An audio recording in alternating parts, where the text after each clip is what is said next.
ಸ್ನೇಹಿತರೆ, ಎಲ್ಲರಿಗೂ ನಮಸ್ಕಾರಗಳು.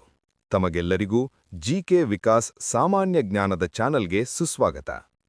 ಇನ್ನು ಹೆಚ್ಚಿನ ಸಾಮಾನ್ಯ ಜ್ಞಾನದ ವಿಡಿಯೋಗಳಿಗಾಗಿ ನಮ್ಮ ಚಾನಲನ್ನು ಸಬ್ಸ್ಕ್ರೈಬ್ ಮಾಡಿರಿ, ಲೈಕ್ ಮಾಡಿರಿ ಹಾಗೂ ಶೇರ್ ಮಾಡಿರಿ. ನಿಮಗೆ ಯಾವುದಾದರೂ ವಿಷಯದ ಕುರಿತು ವಿಡಿಯೋ ಬೇಕಾದಲ್ಲಿ ತಿಳಿಸಲು ತಮ್ಮಲ್ಲಿ ಕೋರಲಾಗಿದೆ. ಬನ್ನಿ, ಈಗ ವಿಡಿಯೋವನ್ನು ಆರಂಭಿಸೋಣ. ಸ್ನೇಹಿತರೆ,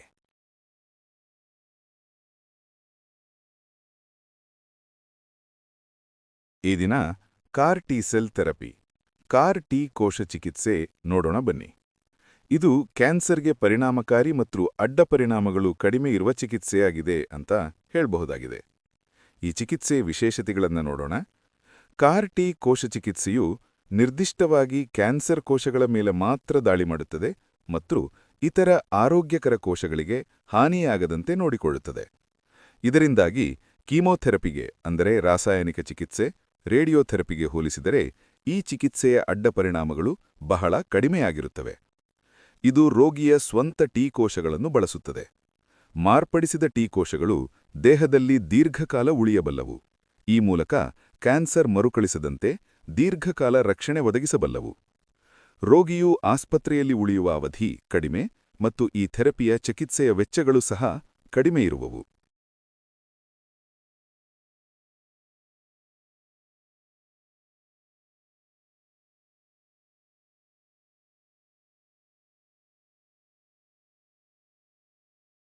ಈಗ ಪಿಎನ್ಜಿ ಅಂದರೆ ಪೈಪ್ಡ್ ನ್ಯಾಚುರಲ್ ಗ್ಯಾಸ್ ಎಂದರೇನು, ಅದರ ಪ್ರಯೋಜನಗಳು, ಎಲ್ಪಿಜಿ ಸಿಲಿಂಡರ್ಗಿರುವ ವ್ಯತ್ಯಾಸಗಳು, ಸುರಕ್ಷತಾ ಕ್ರಮಗಳ ಬಗ್ಗೆ ಈಗ ತಿಳಿಯೋಣ.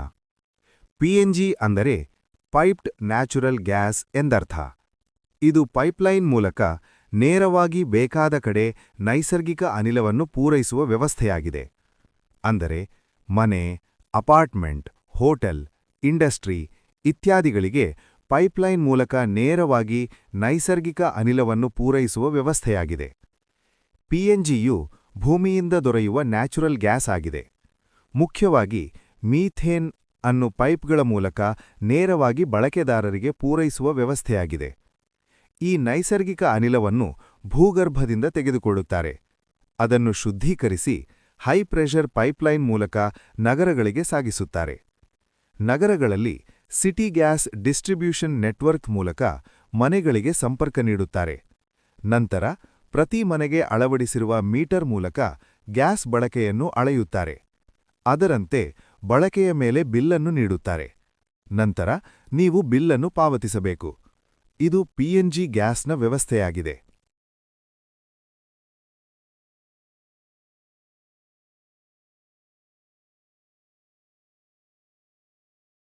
ಈಗ ಪಿಎನ್ಜಿ ಗ್ಯಾಸ್ನ ಪ್ರಯೋಜನಗಳ ಬಗ್ಗೆ ತಿಳಿಯೋಣ. 1. ಸಿಲಿಂಡರ್ ಖಾಲಿಯಾಗುವ ಭಯವಿರುವುದಿಲ್ಲ. ಇದು ಪೈಪ್ ಮೂಲಕ 24/7 ನಿರಂತರವಾಗಿ ಲಭ್ಯವಿರುತ್ತದೆ. 2. ಎಲ್ಪಿಜಿ ಸಿಲಿಂಡರ್ ಕೊರತೆ, ರೀಫಿಲ್ ಮಾಡಿಸುವ ವ್ಯವಸ್ಥೆ, ಸಿಲಿಂಡರನ್ನು ಹೊತ್ತೊಯ್ಯುವಿಕೆ, ಕಾಯುವಿಕೆ, ರಿಸರ್ವೇಷನ್ ಮಾಡಿಸುವ ಸಮಸ್ಯೆಗಳಿಂದ ಮುಕ್ತಿ ನೀಡುತ್ತದೆ. 3. ಈ ಪಿಎನ್ಜಿ ನೈಸರ್ಗಿಕ ಅನಿಲವು ಗಾಳಿಗಿಂತ ಹಗುರವಾಗಿರುತ್ತದೆ. ಒಂದು ವೇಳೆ ಅನಿಲ ಸೋರಿಕೆಯಾದರೂ ಅದು ಗಾಳಿಯಲ್ಲಿ ಬೇಗನೆ ಸೇರಿಹೋಗುತ್ತದೆ. ಇದರಿಂದ ಅಗ್ನಿ ಅವಘಡದ ಸಾಧ್ಯತೆಗಳು ಕಡಿಮೆಯಿರುತ್ತವೆ. 4. ಅಡುಗೆ ಮನೆಯಲ್ಲಿ ಸಿಲಿಂಡರ್ಗಳನ್ನು ಇಡುವ ಅವಶ್ಯಕತೆ ಇರುವುದಿಲ್ಲ.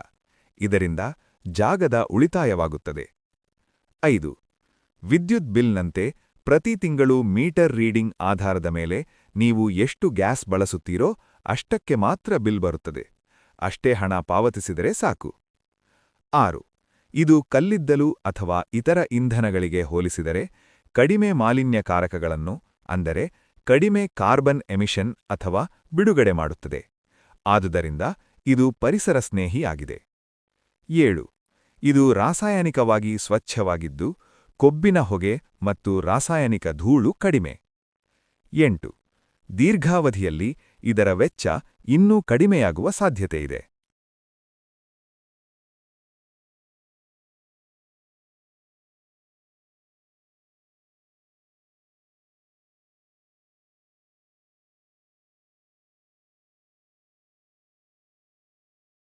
ಪಿಎನ್ಜಿ ಮತ್ತು ಎಲ್ಪಿಜಿ ಗ್ಯಾಸ್ ಸಿಲಿಂಡರ್ ನಡುವೆ ಇರುವ ವ್ಯತ್ಯಾಸಗಳನ್ನು ಈಗ ತಿಳಿಯೋಣ.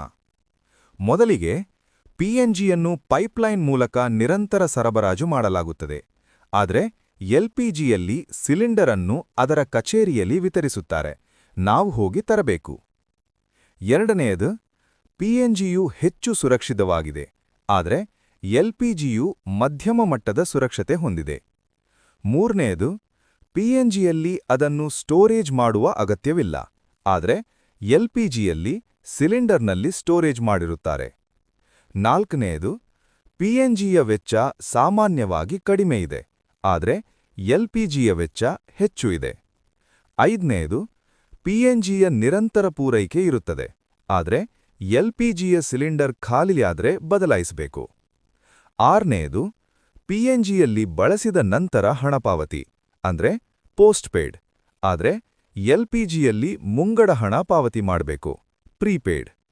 ಏಳನೆಯದು, ಪಿಎನ್ಜಿಯು ಗಾಳಿಗಿಂತ ಹಗುರ ಇದೆ, ಅದು ಮೇಲಕ್ಕೆ ಹೋಗುತ್ತದೆ, ಆದರೆ ಎಲ್ಪಿಜಿಯು ಗಾಳಿಗಿಂತ ತೂಕ ಹೆಚ್ಚು ಇದೆ, ಅದು ಕೆಳಗೆ ಕುಳಿತುಕೊಳ್ಳುತ್ತದೆ. ಎಂಟನೆಯದು, ಪಿಎನ್ಜಿಯನ್ನು ಮನೆಯಲ್ಲಿ ಸಂಗ್ರಹಿಸಿಡುವ ಅಗತ್ಯವಿಲ್ಲ, ಆದರೆ ಎಲ್ಪಿಜಿಯಲ್ಲಿ ಸಿಲಿಂಡರ್ ಇಡಲು ಜಾಗ ಬೇಕು.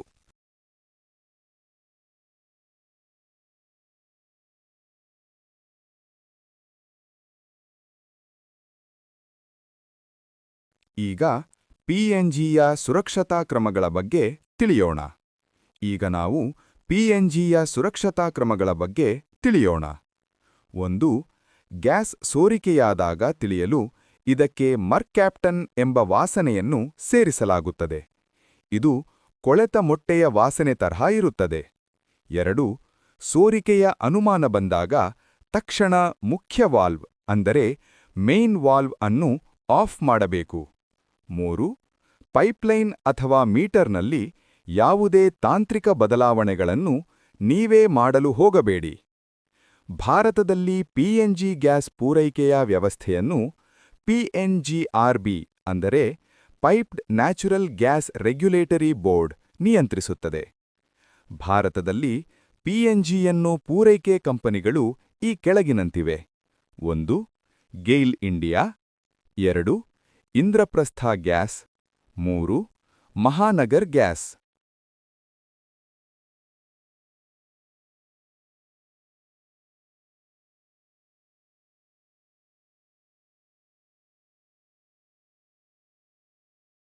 ಈಗ ಆಪರೇಷನ್ ಅಜಯ್ ಬಗ್ಗೆ ತಿಳಿಯೋಣ ಬನ್ನಿ.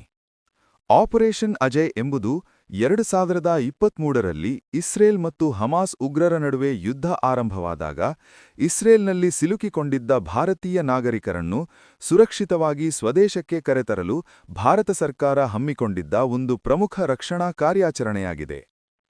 ಅಕ್ಟೋಬರ್ 7, 2023ರಂದು ಹಮಾಸ್ ಸಂಘಟನೆಯು ಇಸ್ರೇಲ್ ಮೇಲೆ ದಿಢೀರ್ ದಾಳಿ ನಡೆಸಿದ ನಂತರ ಇಸ್ರೇಲ್ ಮತ್ತು ಗಾಜಾ ಪಟ್ಟಿಯಲ್ಲಿ ಯುದ್ಧದ ವಾತಾವರಣ ನಿರ್ಮಾಣವಾಯಿತು.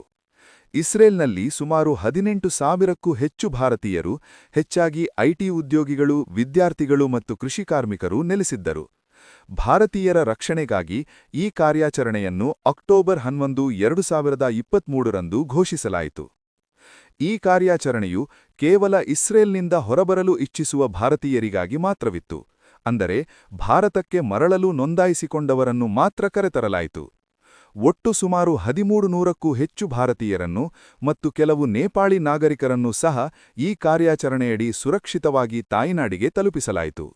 ಇಲ್ಲಿ ಅಜಯ್ ಎಂದರೆ ಸೋಲಿಸಲಾಗದ ಅಥವಾ ಯಾವತ್ತೂ ಜಯಶಾಲಿಯಾಗುವವನು ಎಂದರ್ಥ. ಯಾವುದೇ ಕಷ್ಟದ ಪರಿಸ್ಥಿತಿಯಲ್ಲೂ ತನ್ನ ಪ್ರಜೆಗಳನ್ನು ರಕ್ಷಿಸುವ ಭಾರತದ ಸಂಕಲ್ಪವನ್ನು ಈ ಹೆಸರು ಸೂಚಿಸುತ್ತದೆ.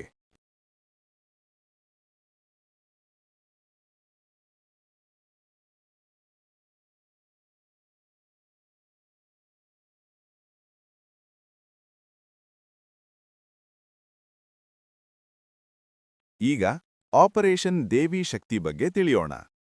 ಆಪರೇಷನ್ ದೇವಿ ಶಕ್ತಿ ಎಂಬುದು 2021ರಲ್ಲಿ ಅಫ್ಘಾನಿಸ್ತಾನದಲ್ಲಿ ತಾಲಿಬಾನ್ ಆಡಳಿತ ಮರುಸ್ಥಾಪನೆಯಾದ ಸಂದರ್ಭದಲ್ಲಿ ಅಲ್ಲಿ ಸಿಲುಕಿಕೊಂಡಿದ್ದ ಭಾರತೀಯರನ್ನು ಮತ್ತು ಅಫ್ಘಾನ್ ಮಿತ್ರರನ್ನು ಸುರಕ್ಷಿತವಾಗಿ ಕರೆತರಲು ಭಾರತ ಸರ್ಕಾರ ಹಮ್ಮಿಕೊಂಡಿದ್ದ ಒಂದು ಬೃಹತ್ ತೆರವು ಕಾರ್ಯಾಚರಣೆಯಾಗಿದೆ. ಆಗಸ್ಟ್ 2021ರಲ್ಲಿ ಅಮೆರಿಕದ ಪಡೆಗಳು ಅಫ್ಘಾನಿಸ್ತಾನದಿಂದ ನಿರ್ಗಮಿಸಿದ ನಂತರ ತಾಲಿಬಾನ್ ಆ ದೇಶವನ್ನು ತನ್ನ ವಶಕ್ಕೆ ಪಡೆದುಕೊಂಡಿತು. ಇದರಿಂದಾಗಿ ಕಾಬೂಲ್ನಲ್ಲಿ ಭೀತಿ ಸೃಷ್ಟಿಯಾಗಿ ಸಾವಿರಾರು ಜನರು ದೇಶ ಬಿಟ್ಟು ಹೊರಬರಲು ಮುಂದಾದರು. ಈ ಸಂದರ್ಭದಲ್ಲಿ ಅಲ್ಲಿದ್ದ ಭಾರತೀಯ ನಾಗರಿಕರ ರಕ್ಷಣೆಗಾಗಿ ಈ ಕಾರ್ಯಾಚರಣೆ ಆರಂಭವಾಯಿತು. ಇದರಲ್ಲಿ ಅಫ್ಘಾನಿಸ್ತಾನದಲ್ಲಿದ್ದ ಭಾರತೀಯ ನಾಗರಿಕರನ್ನು ಸುರಕ್ಷಿತವಾಗಿ ಭಾರತಕ್ಕೆ ಕರೆತರುವುದು, ಸಹಾಯ ಕೋರಿದ ಅಫ್ಘಾನ್ ಸಿಖ್ ಮತ್ತು ಹಿಂದೂ ಅಲ್ಪಸಂಖ್ಯಾತರಿಗೆ ಆಶ್ರಯ ನೀಡಲಾಯಿತು.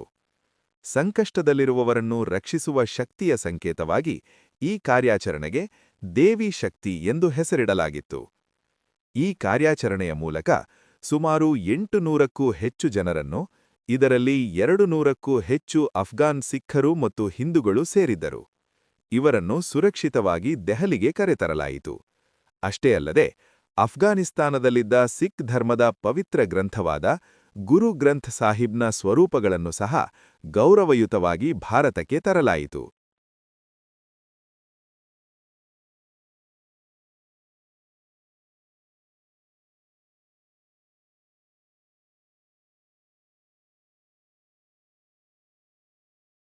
ಈಗ ಭಾರತ ಸರ್ಕಾರವು ಕೈಗೊಂಡ ಕೆಲವು ಮುಖ್ಯವಾದ ಆಪರೇಷನ್ಗಳ ಬಗ್ಗೆ ತಿಳಿಯೋಣ. 1. ವಂದೇ ಭಾರತ್ ಮಿಷನ್ 2020. ಕೋವಿಡ್-19 ಜಾಗತಿಕ ಸಾಂಕ್ರಾಮಿಕ ಸಂದರ್ಭದಲ್ಲಿ ಲಾಕ್ಡೌನ್ನಿಂದಾಗಿ ಪ್ರಪಂಚದ ವಿವಿಧ ದೇಶಗಳಲ್ಲಿ ಸಿಲುಕಿದ್ದ ಲಕ್ಷಾಂತರ ಭಾರತೀಯರನ್ನು ವಿಮಾನ ಮತ್ತು ನೌಕಾಪಡೆಯ ಹಡಗುಗಳ ಮೂಲಕ ತಾಯ್ನಾಡಿಗೆ ಕರೆತರಲಾಯಿತು. ಇದು ಭಾರತದ ಇತಿಹಾಸದಲ್ಲೇ ಅತಿದೊಡ್ಡ ರಕ್ಷಣಾ ಕಾರ್ಯಾಚರಣೆಗಳಲ್ಲಿ ಒಂದಾಗಿದೆ. 2. ಆಪರೇಷನ್ ಸಮುದ್ರ ಸೇತು 2020. ಕೋವಿಡ್-19 ಸಾಂಕ್ರಾಮಿಕದ ಅವಧಿಯಲ್ಲಿ ವಂದೇ ಭಾರತ್ ಮಿಷನ್ನ ಭಾಗವಾಗಿ ನೌಕಾಪಡೆಯು ನಡೆಸಿದ ಕಾರ್ಯಾಚರಣೆ. ಈ ಮೂಲಕ ಮಾಲ್ದೀವ್ಸ್, ಶ್ರೀಲಂಕಾ ಮತ್ತು ಇರಾನ್ನಿಂದ ಭಾರತೀಯರನ್ನು ಸಮುದ್ರ ಮಾರ್ಗದ ಮೂಲಕ ಹಡಗುಗಳಲ್ಲಿ ಕರೆತರಲಾಯಿತು. 3. ಆಪರೇಷನ್ ಸಂಕಟ್ ಮೋಚನ್ 2016. ದಕ್ಷಿಣ ಸೂಡಾನ್ನಲ್ಲಿ ಭುಗಿಯೆದ್ದ ಆಂತರಿಕ ಯುದ್ಧದ ಸಮಯದಲ್ಲಿ ಅಲ್ಲಿನ ಭಾರತೀಯರನ್ನು ರಕ್ಷಿಸಲು ಅಂದಿನ ವಿದೇಶಾಂಗ ವ್ಯವಹಾರಗಳ ರಾಜ್ಯ ಸಚಿವ ವಿ.ಕೆ. ಸಿಂಗ್ ಅವರ ನೇತೃತ್ವದಲ್ಲಿ ಈ ಕಾರ್ಯಾಚರಣೆ ನಡೆಸಿ ಅವರನ್ನು ಸುರಕ್ಷಿತವಾಗಿ ಕರೆತರಲಾಯಿತು. 4. ಆಪರೇಷನ್ ರಾಹತ್ 2015. ಈ ಆಪರೇಷನ್ ಮೂಲಕ ಯೆಮೆನ್ ಸರ್ಕಾರ ಮತ್ತು ಹೌದಿ ಬಂಡುಕೋರರ ನಡುವಿನ ಸಂಘರ್ಷದ ಸಮಯದಲ್ಲಿ ಸುಮಾರು 4,000ಕ್ಕೂ ಹೆಚ್ಚು ಭಾರತೀಯರು ಮತ್ತು 41 ದೇಶಗಳ ವಿದೇಶಿ ಪ್ರಜೆಗಳನ್ನು ಭಾರತ ರಕ್ಷಿಸಿತ್ತು. 5. ಆಪರೇಷನ್ ಮೈತ್ರಿ 2015. ನೇಪಾಳದಲ್ಲಿ ಸಂಭವಿಸಿದ ಭೀಕರ ಭೂಕಂಪದ ನಂತರ ಭಾರತವು ತಕ್ಷಣವೇ ಸ್ಪಂದಿಸಿ ಅಲ್ಲಿನ ಜನರಿಗೆ ಪರಿಹಾರ ಸಾಮಗ್ರಿಗಳನ್ನು ಒದಗಿಸಿತು ಮತ್ತು ಸಿಲುಕಿದ್ದವರನ್ನು ರಕ್ಷಿಸಿತು. ಇದನ್ನು ಆಪರೇಷನ್ ಮೈತ್ರಿ ಮೂಲಕ ಕೈಗೊಳ್ಳಲಾಯಿತು.